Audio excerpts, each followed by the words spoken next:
Okay, so let's walk through 5.3 a little bit. This will be total energy. Another name for total energy is mechanical energy, okay? Those two things mean the same, total energy and mechanical energy. And if you did that PhET lab from last time, here's what I wanted you to recognize from the PhET lab, okay? I'm going to go first to my intro. Okay, when you have a person or anything with energy going on something like this, like a half pipe or anything, you have a total amount of energy that it starts with. And notice, depending on the height that it's at, the energy decreases, the total energy, yeah? Decreases depending on the height. In order to calculate that total energy it's going to have, it's pretty easy. It's the potential energy formula, okay, which is mass times gravity times height, okay?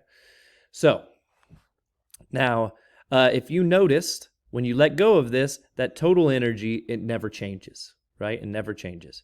And what the energy does is it switches between potential and kinetic, right? At the top, it having maximum potential energy.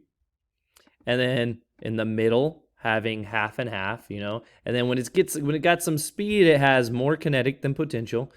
And then when it's right at the bottom, that's when it's maximum kinetic energy, right? And then it just goes on, does the exact same thing.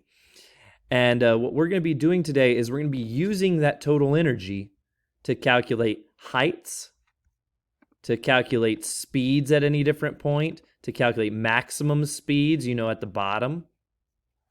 And we'll be doing that, okay? Now, here's something that I want you to recognize. If I put this person at the top, okay, and the total energy is right here. If I change the mass, what should that do to the total energy? Let's say I'm going to make it larger. Yeah, makes the total energy bigger, right? Okay, so then the next question that you should have is probably, okay, so I'm going to make the mass really small. Okay, so the total energy is small. Let's look at the speed that it gets at the bottom. Okay, I'm going to try to stop it at the bottom here. Let's see here. Okay, so it looks like we're getting about 9, around the 10s, yeah? Around the 10s. So if I go back, if I let it go and I increase the mass, okay, I'm going to increase the mass once it reaches height. I'm going to increase the mass to, let's go with like one of the highest. Do you think that it increased the total energy? Do you think that will change the amount of speed that the girl has? Okay, at the bottom. Let's check it.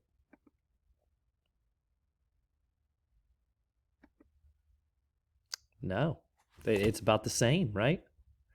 So the velocity, no matter how much weight or mass that the object has, does not affect the velocity the person will attain, you know? Okay, so what we need to do now is I need to show you how to do some of those calculations, okay? So I created on the playground here a setup so that we can check the math that we get. Now look, I created a setup where it does a loop-de-loop and then it goes through and it looks like I am dropping the girl at 6 meters tall and I have my loop-de-loop at 4 meters high. Yeah, and so what I want to do is I want to calculate the velocity this girl will have at the bottom and at the top of this loop-de-loop.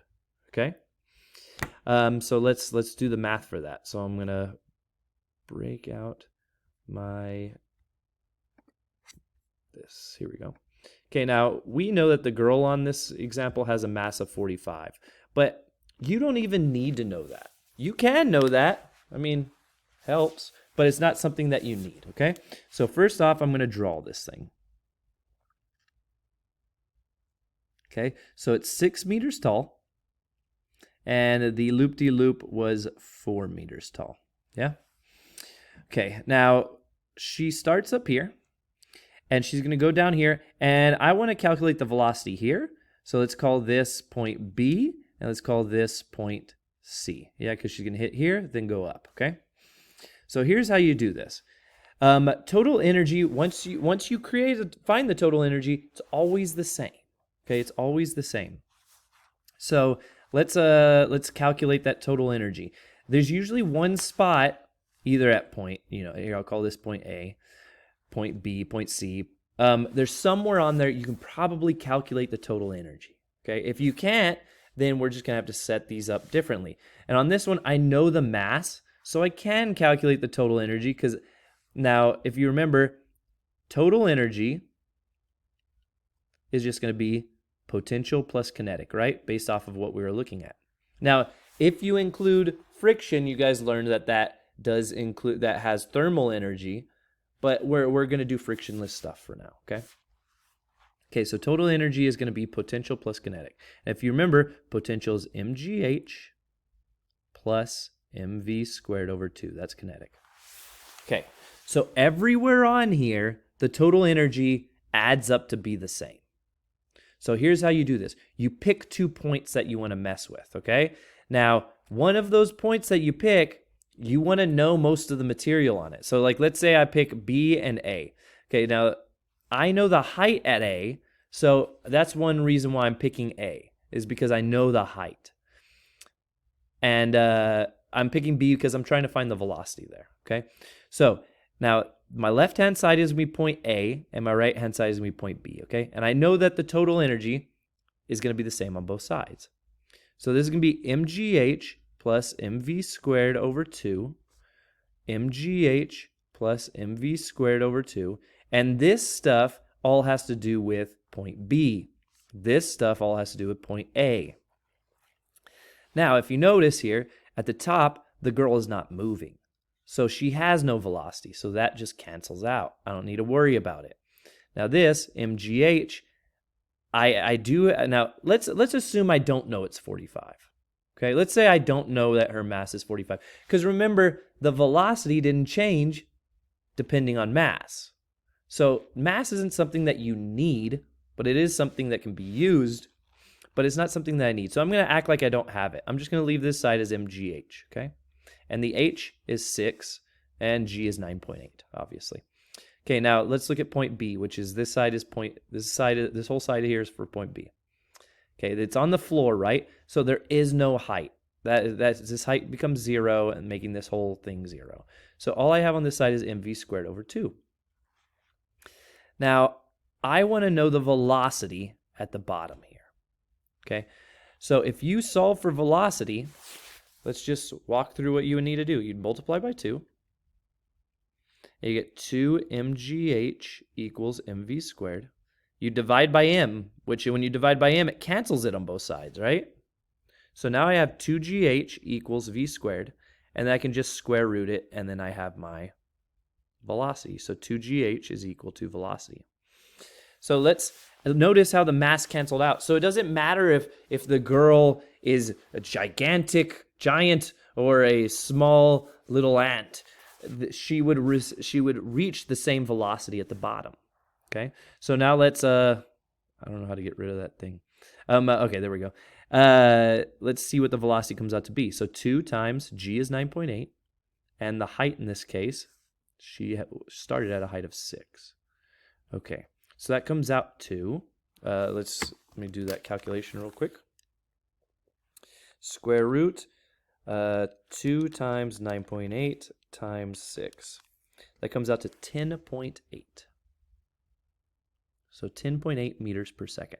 Okay, so that's the velocity that this girl should have at the bottom of this thing. And let's check it out. So let's check it. We're gonna see what her velocity is here, and whatever velocity she has here at the bottom should also be the velocity she exits, since the exit is also all the way at the bottom at a height of 0. Okay, so let's check it out here. Yeah, check that out, 10.9. Now the reason why it's 10.9 is probably she was dropped from a little higher. And then next thing I want to do is I want to see what the velocity would be right here at the top of this path, okay? So I'm going to bring my writing back up. Okay, and then let's do this for point C. Okay, what I'm going to do is I'm going to erase everything I just did, okay? So if you want to go back to it, you can. I mean, if you can go back to it in the video. Okay, and then I'm going to do the exact same thing that I did earlier, okay? I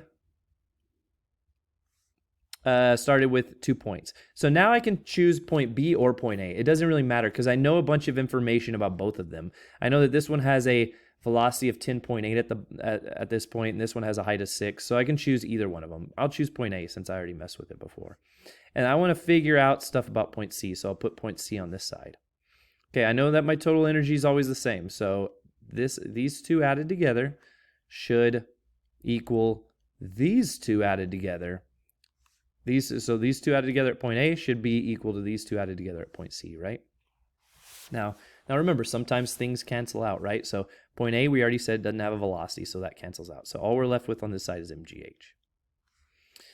Okay, and then on this side, okay, it looks like there is a height, it's 4, and there is going to be a velocity. So both of these have stuff. So I'm going to have to leave both of them, yeah? Now, but what I'm going to solve for is I'm going to solve for velocity because I already know height is 4, right? So I'll leave this as mgh plus mv squared over 2. Okay, I want to solve for v. Now here's the thing. If you let's do this to distinguish between the heights because I have two h's. That could get confusing. I could put a 6 here already if we wanted to. You know, let's put numbers. First, notice there's m's in every term. M's cancel. So it doesn't matter what mass the girl is. She's always going to have the same velocity. Yeah? Okay, so here, let's do g is 9.8. Okay, here the height is going to be 6. Okay, and then g is 9.8 still. And the height here is going to be 4 at point C. Plus, okay, v squared, we don't know v. That's what we're solving for, divided by 2. And we can just solve for v. You know, plug it into the calculator, see what you get. Here, I'll work it out real quick. So it's going to be 6 times 9.8 minus 4 times 9.8, and then times 2 and square root it. Okay, that comes out to 6.26. And there you go, that's the velocity. So let's see if that's the velocity that she attains at the top of this loop-de-loo. Okay, so we said it was going to be 6.28 or something like that. 6.4. Yeah, and it was a little larger than we had predicted because, again, I must have dropped it a little higher than 6. Yeah, and if you notice, we said that leaving here should be the same as her velocity here because they're both at a height of 0, right?